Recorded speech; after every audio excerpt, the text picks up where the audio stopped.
Hello, welcome to my place. This is what I call Camelot Stables. This is where I do my physical work. I'm Dr. Mark Baxa of the Professional Image and Laser Center.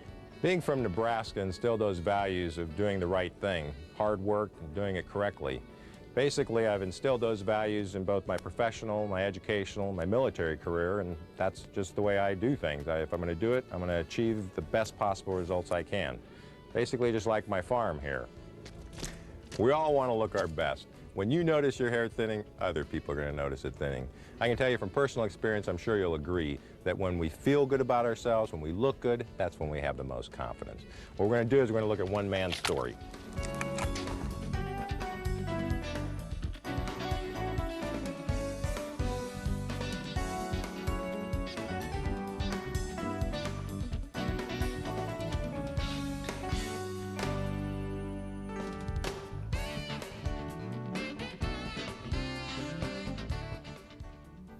I know the days are long gone when my thick curls grab the attention of many a lady friend, but I'll be darned if I'll be content replacing that beautiful mop from years ago with a variety of hats to hide the thinning and ever-receding hairline. It wasn't too long ago when my own mom said that she could just cry to see my curls disappear with Father Time. So pride sent me searching for ways to hide the baldness, but creams, hairspray, and a lot of time in front of the mirror got old. I represent half the male population approaching age 50 who experiences hair loss. We have two options: be content going bald or do something about it. My journey to find a permanent solution started 8 months ago on a winter afternoon. Looking forward to the new me. After filling out a little paperwork, it was time to get started with Dr. Baxa. We've got a significant degree of hair loss going back to about the mid portion of your scalp. And again, you cosmetically are able to hide that pretty well, and a lot of men do. But what we're going to be able to do today is free you up from all that, because we're going to actually recreate your hairline. In no time, I was shown on paper what my new hairline would look like. The incision will go right in this area here through donor hair. Also during the pre-op consultation, my head was examined through the video microscope. Look how revealing. Right there is the top of your scalp as it exists today, okay? This is your scalp in the area where you once had hair. But there's hope. The back of my head is where the hair will be coming from for the upcoming procedure. This is what's going to actually be implanted. These hairs that are living back here are soon going to be on the top of the head, growing good hair up here, because You promise. I promise. I'm going to tell you, you're going to be an excellent candidate for this. Because I know you take your shower, you get up, you mousse it, you go through all the escapades of getting it lobbed up into the front, and you have hair that's back here on the top of your head that's a good, well, I got a measurement here of what, 4.5, 5 inches long right there. When we get done, my friend, you're going to cut the hair on the side nice and short. This will be maybe 1.5 inches long. When you go out in the wind, you won't have to worry about this hair blowing one way or the other, because it won't be there. You're not doing the side comb over. You've been doing the back to forward comb over. Now's the time for Dr. Baxa, the artist, to set a stage. His proposed age-appropriate hairline is actually drawn on my scalp. A final chance for me to speak up if I disagree. So basically, what we want to do is about where your central tuft is about where we want to go. So all this area that's open is what we're going to be filling, and what I want to do is I want to match it up to the hairs that you have on the side. We want to give you a nice male hairline. And this is what takes some time in terms of getting it right and getting the balance. And it's a lot easier to do it with this mark pen than it is with a scalpel, so we want to make sure that you're happy with the placement, I'm happy with the placement. Well, that's nice, so I get to have a chance to look at it. Oh, totally. We want to achieve something that's going to be a nice result for you through all the years to come. After all, you are the artist. That's right. I truly believe that about 95% of this is art, and about 5% of it's the actual medical science. Now's the time to move ahead. Okay, Brenda, this is Joey. Hello. Well, hi, Brenda. This is our nurse, Brenda. I'm ready for this. She's going to give you some medication, so you can go ahead and give him his pre-op medicine and explain what Drug it is. allergies? Do you have any drug allergies? I don't. Okay. After meeting the 6-member surgical team and getting comfortable, the first stage involved taking the donor hair from the back of my head. Is it ever too late to do this? No, I mean, I've had patients in their 70s, both men and women. This donor-dominant area, though, that we're going to be moving to your frontal area is permanent hair. And you can start those injections, and then Sandra, if you would just, stabilize his head, he'll be getting pretty drowsy here. So far, so good. Okay, Joey, I'm getting ready to use a different kind of medication. This is one that'll last a little bit longer. Here I am in surgery, and I'm talking to the medical team. Their communication helped ease me. It's just amazing that here I am fully alert and you're doing this. While the procedure continued, I came and went. Gonna turn your head a little bit more here, Joey. Good. So far, so good. Oh yeah, you're doing wonderful. From this point forward, the video may appear a bit graphic, but don't be alarmed. After all, this is a surgical procedure.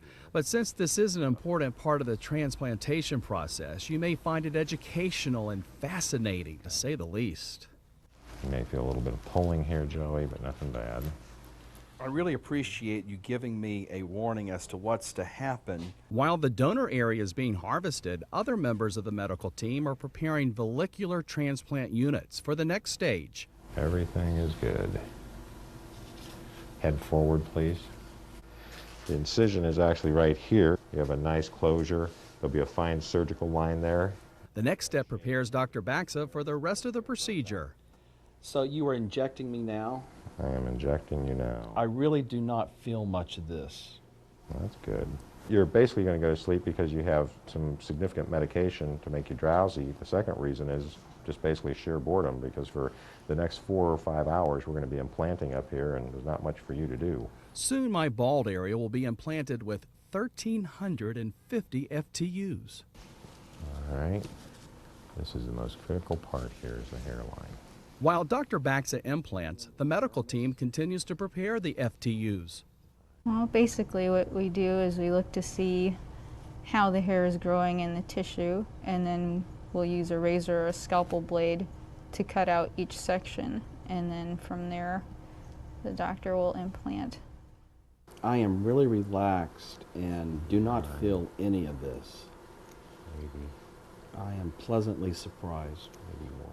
Those will be going in and be in a direction of about 30 to 40 degrees coming out to the right.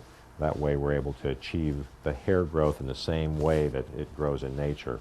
The actual graft itself is very small, and what we have here is a 1 to 2 hair follicle. Dr. Baxa explains why the procedure works. What we're interested in is right down here. This is what's called the dermal papillae.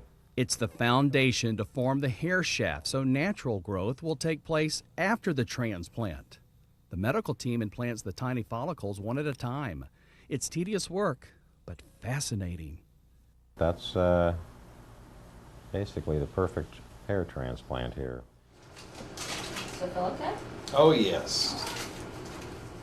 All right, Joey, that's it. We're ready to roll. So let's get up, and we're going to take you down and wash you and get ready to go home.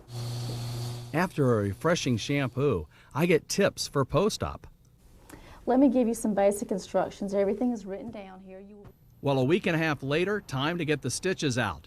Although I was a bit concerned that the tiny hairs on top of my head would disappear, I was reassured that the actual hair is growing underneath my skin. Most of it will fall out, and that's okay.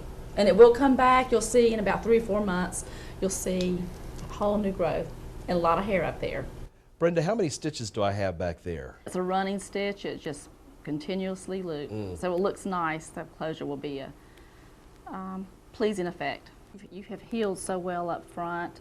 The scabs are gone, and those grafts are in there really well. So there's no danger of the grafts coming out? No, not at this point. So we're on our way. You're on your way. Now the hardest part is waiting for these to come in, okay? Those words stayed with me for the next several months as I patiently waited for noticeable hair growth. About 4 months later, my follow-up with Dr. Baxa. Underneath this, the hood right here, we have hair where there wasn't any hair, man. Yes. Oh, that's going to look good. For that amount of growth at 4 months, I mean, you don't have even half of it yet. By 6 months, another 2 months, I mean, the next 8 weeks, you're going to see dramatic growth. You're going to have an awesome result. I like the placement of the hairline. I hope you do. I do. You've had this longer hair brought up into here. I mean, you look good. It makes you look nice. You look very appropriate. But as you know, when you're out in the wind, or if you're on a boat, or if you're water skiing, or any of those types of things, you were a prisoner to your hair. I bet you're at many parties where people are in the pool and stuff, and you're like, yeah, it's hot, I'd like to get in the pool. But, you know, if you do, then poof, the hairdo's going to go. You know, Do you have a convertible? If you don't, you will get one. Driving your convertible and feeling that wind going through your hair, you're going to love it. 8 months later, I'm proud and ready to show off my new hair to Dr. Baxa. Well, it's been 8 months, hard to believe, since my surgery. And, well, Dr. Baxa, what do you think? Now you have that freedom from hair loss. You're able to have your hair short. Hopefully you do what I do. You get out of the shower, you towel dry your head, you run a comb through it or your hand, and poof, you're out the door.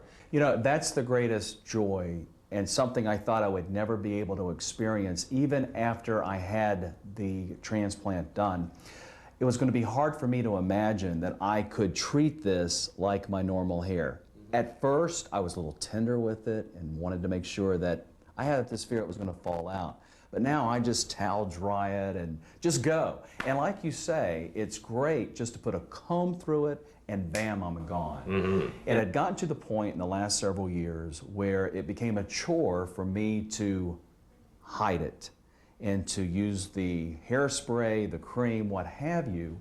And it just really did not give me the freedom. So when you say freedom, I know exactly what you mean, because that's exactly what this is. It's freedom. And that makes you feel good. It makes me feel good about myself to know that I've made other people feel good about themselves. But you know now from your own experience, because you had to put a lot of trust in me. And here you're going to put your head essentially in my hands and say, all right, Dr. Baxa, go ahead and do this. I hope those pictures you showed me before are what you can accomplish. And we did now. 6, 8 months later, you can go, yeah, you're right, it worked. Yep, you're right, it worked. Thanks again. You're very welcome. I think it looks fantastic. You do too. Okay, there you go. You've seen one man's story from basically beginning to end. I think that you and I, we both have seen those fancy commercials with animation, hair coming on and going off and doing this and doing that. You got to see a real person, real befores, the actual surgical intervention, and the final results. You got to meet a guy that now has all the confidence in the world that he needs, feels good about himself, and that's really what it's all about. What I'd like you to do is, now it's up to you to make the next step. You can give me a call at 1-800-MD-HAIRS. I hope to see you.